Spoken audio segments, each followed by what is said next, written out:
Earth Defense Force has long been filed under the so bad it's good category, criticized for having a basic look, poor frame rate, and underdeveloped gameplay.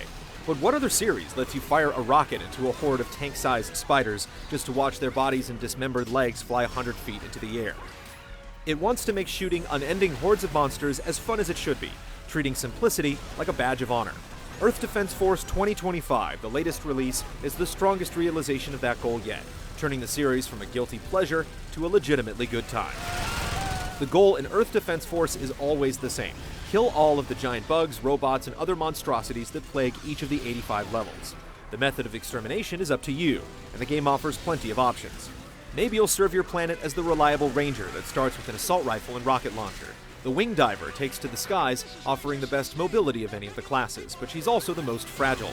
Those that prefer supporting friends in either online or offline co-op will want to roll out the Air Raider, which can call down vehicles like mechs, tanks, and helicopters. Arguably the craziest class of the four is the Fencer. Capable of wielding 4 weapons at once, the Fencer is a heavily armored menace that favors giant melee weapons like the humorously named Vibro Hammer. Total destruction of enemy forces is always the goal, but the distinct feel of each class keeps the insect eradication from getting dull. After spending a dozen or so missions with the nimble wing diver, for example, playing as the lumbering Fencer will seem completely foreign. Each class necessitates such a different approach that a lot of enjoyment comes from uncovering all of their quirks. Further separating classes are their unique arsenals, which incorporate much more than just garden variety weapons. There's the Thunder Sniper, for instance, which literally fires bolts of electricity.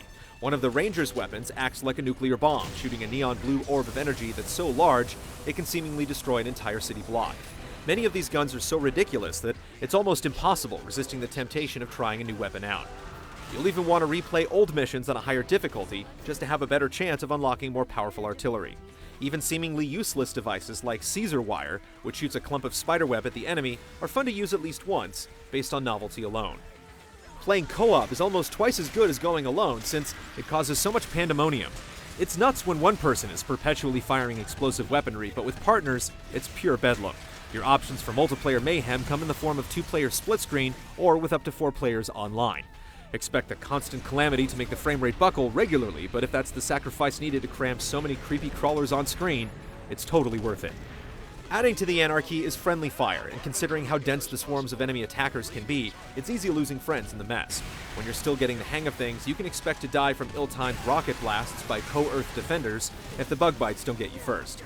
Thankfully, you can revive buddies, but at the cost of a hefty chunk of life. Even with all the hazards, playing with others elicits far more laughter than it does complaining. Other small touches go a long way in prolonging the appeal of Earth Defense Force 2025. The campy outbursts from AI soldiers and citizens return after being absent in 2011's largely sterile Insect Armageddon.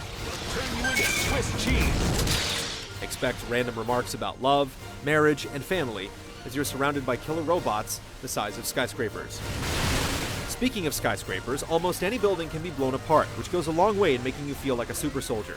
In past Earth Defense Force games, buildings just sort of crumbled, but here they break apart in a much more convincing fashion. It's probably not going to put the Frostbite engine out of business, but it hardly matters. In a game about wreaking dumb havoc, it more than serves its purpose. On the surface, Earth Defense Force 2025 may just seem like one big stupid juvenile fantasy, which it is, but it's also more than that. The game offers dozens of moments that you just can't get anywhere else, and there's simply nothing like shooting a bug out of the sky with a giant laser. It's pretty great that in 2014 you can waste an entire weekend killing things straight out of a low-budget sci-fi movie. It may not last much longer than that, but your memories of a gloriously idiotic couple of days will remain for years.